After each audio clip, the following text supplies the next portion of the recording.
जिस तरह के आप आरोप लगा रहे हैं, बच्चियों और बच्चियों के माता पिता के बीच में आज किस प्रकार की शर्मनाक आंखें मतलब जवाब देने के काबिल नहीं बची हैं। तमाम माता पिता मैंने मुझे सूचना है कि स्कूल छुड़वा रहे हैं, कॉलेज छुड़वा रहे हैं, नहीं जाना है। क्यों? ये जो एक ट्रस्ट कम हो रहा है परिवारों के बीच में, ऐसी गलत हम स्मृतियों पर ही काम करते हैं। माता पिता और बच्चों के बीच में, पति पत्नी के बीच में मतलब एक संदेह का वातावरण जो इन्होंने पैदा किया है कि 25 साल के होते होते 4-5 जगह मुंह मार देती हैं लड़कियाँ, टेस्ट ड्राइव करती, 4-5 जगह फिर शादी करती हैं, 16 साल से कम उम्र तक विवाह कर देना चाहिए। ये कौन सी उलूल बातें हैं? ये इस प्रकार की बातें बोल रहे हैं जो समाज को तो स्वीकार है ही नहीं और सब संविधान विरोधी भी हैं। हमारे साथ बातचीत के लिए मौजूद हैं करौली शंकर महाराज, जो वाराणसी में धार्मिक यात्रा पर आए हैं। गुरुजी, जिस तरीके से अनुरुद्धाचार्य जो हैं वो लगातार महिलाओं को लेकर बयानबाजी कर रहे हैं, उसे किस तरीके से देखते हैं और क्या कथावाचक के लिए इस तरीके की जो बयानबाजी है वो शोभा देती है? ये तो हम कई बार कह चुके हैं, हम ही को शोभा नहीं, किसी को भी शोभा नहीं देता है। जिनकी बच्चियां हैं, जो बच्चियों के पिता हैं, उनसे उनका दर्द पूछो कि जिस तरह के आप आरोप लगा रहे हैं, बच्चियों और बच्चियों के माता पिता के बीच में आज किस प्रकार की शर्मनाक आंखें मतलब जवाब देने के काबिल नहीं बची हैं। तमाम माता पिता मैंने मुझे सूचना है कि स्कूल छुड़वा रहे हैं, कॉलेज छुड़वा रहे हैं, नहीं जाना है। क्यों? ये जो एक ट्रस्ट कम हो रहा है परिवारों के बीच में, ऐसी गलत हम स्मृतियों पर ही काम करते हैं। इस प्रकार की वार्ता करके और स्मृतियां समाज में फैल रही हैं जो ये बहुत ही घातक हैं। माता पिता और बच्चों के बीच में, पति पत्नी के बीच में मतलब एक संदेह का वातावरण जो इन्होंने पैदा किया है कि 25 साल के होते होते 4-5 जगह मुंह मार देती हैं लड़कियां, टेस्ट ड्राइव करती, 4-5 जगह फिर शादी करती हैं, 16 साल से कम उम्र तक विवाह कर देना चाहिए। ये कौन सी उलूल बातें हैं? ये इस प्रकार की बातें बोल रहे हैं जो समाज को तो स्वीकार है नहीं और सब संविधान विरोधी भी हैं। हर बच्ची को अपना नैसर्गिक अधिकार प्राप्त है कि वह बालिग होने के पश्चात अपना वर ढूंढ सके।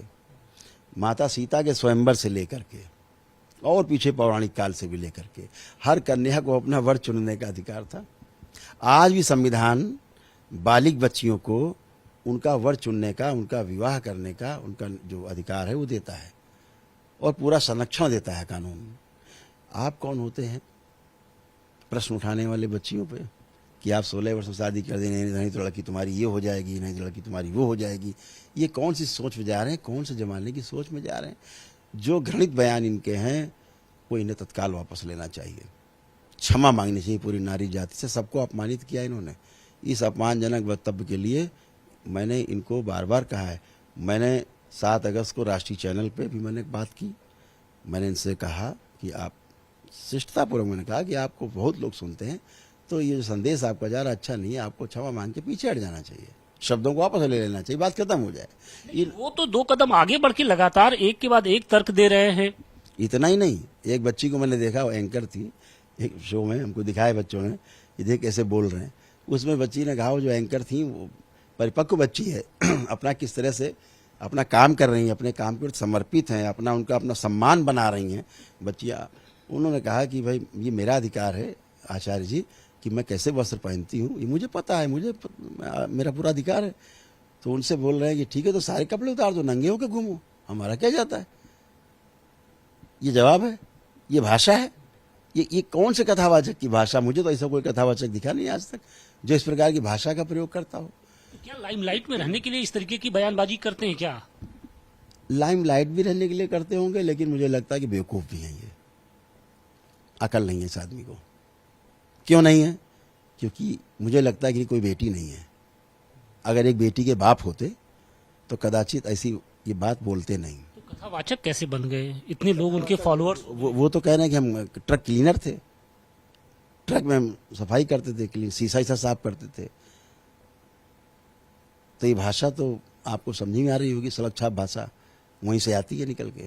तो सवाल इस बात का है कि इस तरीके के जो लोग हैं उनको किस तरीके से सबक सिखाया जाए, खासतौर से जो संत समाज में ऐसे जो लोग आ गए हैं उनके लिए कोई ऐसा आचार संहिता बननी चाहिए ताकि फिर से कोई हिंदू समाज मर्माहत ना हो। बिल्कुल बननी चाहिए। कठोर आचार संहिता बननी चाहिए कि हम लोगों को सुनने वाले लोग बहुत हैं, इसलिए हम लोगों के लिए बहुत कठोर आचार संहिता बननी चाहिए कि सामान्य व्यक्ति बोल दे तो उसे तो क्षमा किया जा सकता है, लेकिन जो ऐसे लोग हैं जिनको लाखों लोग सुनते हैं, अनुसरण करते हैं, अगर ऐसे लोग कुछ बात इस तरह की बोलें जो समाज विरोधी हो, देश विरोधी हो, कानून विरोधी हो, तत्काल कार्रवाई, कड़ी कार्रवाई होनी चाहिए, ताकि सबके मुंह बोलने के पहले 1000 बार सोचे कि हम जो बात बोल रहे हैं संविधान के दायरे में है कि नहीं, सामाजिक दायरे में है कि नहीं है। तो अनिरुद्धाचार्य ने जो महिलाओं को लेकर जो बयान दिया है, आपको लगता है कि कानून के दायरे में है? अगर दायरे में नहीं है तो उनके खिलाफ किस तरीके से कानूनी कार्रवाई होनी चाहिए? उनके खिलाफ बाल विवाह अधिनियम 2006 जो है उसके तहत उन पर कार्रवाई होनी चाहिए। 16 वर्ष से कम की जो उम्र की कन्याओं का विवाह कर देना चाहिए, ऐसी सलाह दे रहे हैं सबको, और उनकी सलाह मान के अगर कोई कर रहा है, प्रेरित हो रहा है, तो ये अपराध है, कठोर सजा है उसमें, पहली बात। दूसरा, ऐसी बच्चियों का विवाह हो गया इनके कहने से, उनके फॉलोअर मान लीजिए कर लिए, वो बोलते हैं हमने फॉलोअर के लिए हम बोल रहे हैं, तो फॉलोअर को क्या बोल रहे हैं, कुएं में कूद जाओ, तो फॉलोअर को बोल रहे हैं, मान लीजिए फॉलोअर ने बच्ची की शादी कर दी, तो कानून कहता है कि ये अपराध है और ये रेप है, चाहे पति ही क्यों ना करे, पत्नी बच्ची के साथ संसर्ग शादी करके अगर वो बालिग नहीं है तो रेप की श्रेणी में आता है, बलात्कार की श्रेणी में आता है, तो ये उसके भी दोषी हैं, जो पास्को एक्ट है उसके भी दोषी हैं। ये इनके विरुद्ध मुकदमे दर्ज होने चाहिए और इनके खिलाफ कड़ी से कड़ी कार्रवाई होनी चाहिए, गिरफ्तारी होनी चाहिए, ताकि कोई आगे से इस तरह के वक्तव्य ना दे। और मेरा तो जितने धर्माचार्य हैं, खासतौर से जो कथावाचक हैं, मेरा उनसे कहना है, धर्माचार्य तो हमारे शांत रहते ही, उनसे कोई पूछेगा तो बोलेंगे वो, लेकिन जितने कथावाचक महोदय हैं, मेरा उन सब से हाथ जोड़ के करबद्ध निवेदन है, सभी से निवेदन है कि जो कथावाचकों की छवि को ये धूमिल कर रहे हैं, मैं भी कथावाचकों को सुनता हूँ, कुछ कथावाचक हैं देश में से जिनको मैं सुनता हूँ, तो जो कथावाचकों की छवि धूमिल हो रही है समाज में, वो उस छवि को धूमिल होने से बचाएं और इसके लिए 2 शब्द जरूर बोलें कि ये महिलाओं से, बच्चियों से क्षमा मांगे अपने बोले गए शब्दों के लिए, अपने शब्दों को वापस लें। समाज में जो परिवार में के अंदर जो विश्वास है, वो विश्वास बना रहे हमेशा, ये प्रयास सबको करना। संतों पर भी विश्वास बना रहे। समाज का एक जो बड़ा धड़ा है वो संतों को फॉलो करता है, संतों की बातों पर अमल करता है, लेकिन जब इस तरीके के संत सामने आकर जब बातें बोलते हैं तो कहीं ना कहीं जो लोग हैं वो भी आहत होते हैं। देखिए, संत का अर्थ क्या है? स्वांत। सन्यासी का क्या अर्थ है? सन्यासी भी नहीं है ये, सन्यासी होते अस्वांत की होते, स्व का, तो वो भी नहीं कर पाए हैं। सन्यासी होते मतलब संपूर्णता में न्यास हो गया होता, कण कण में अपने को देखते, हर कण कण अपने में देखते। अगर ऐसा हो गया होता तो ये प्रश्न ही नहीं उठाते, बात ही नहीं करते। आप कथावाचक हैं, आपका जो काम करिए, आपको कौन रोक रहा है? इस प्रकार के मुद्दों पर जब आपको नहीं बात करने की अकल है तो आप क्यों बातें कर रहे हो? कुछ शिक्षा दीक्षा लिए होंगे, उन्होंने कुछ महसूस किया होगा, तभी वो इतनी बातें कह रहे हैं। मुझे तो अभी तक यही पता लगा कि ट्रक क्लीनर है, इसके आगे तो मुझे कुछ पता नहीं लगा।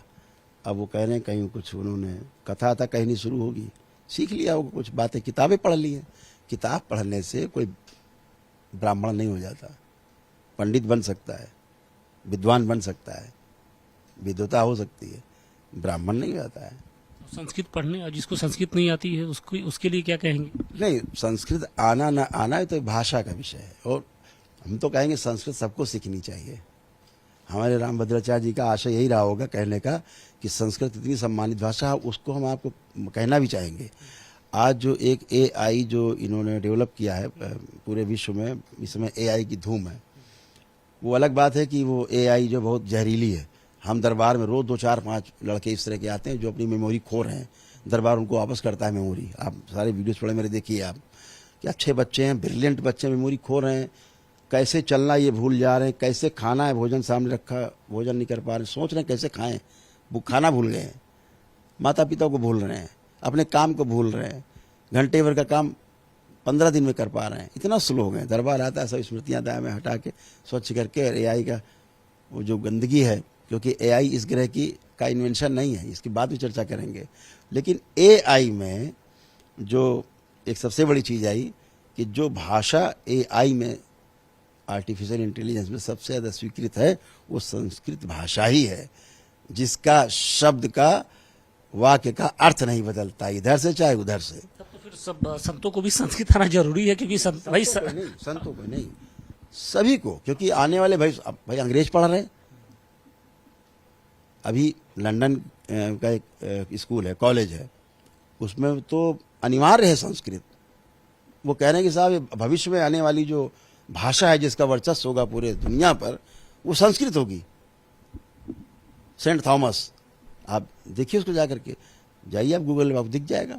तो वहाँ अनिवार्य है, एक श्लोक रोज रटना अनिवार्य। वहाँ के मूल निवासी जो है वो इस पे लग गए, तो हम क्यों पीछे रहे?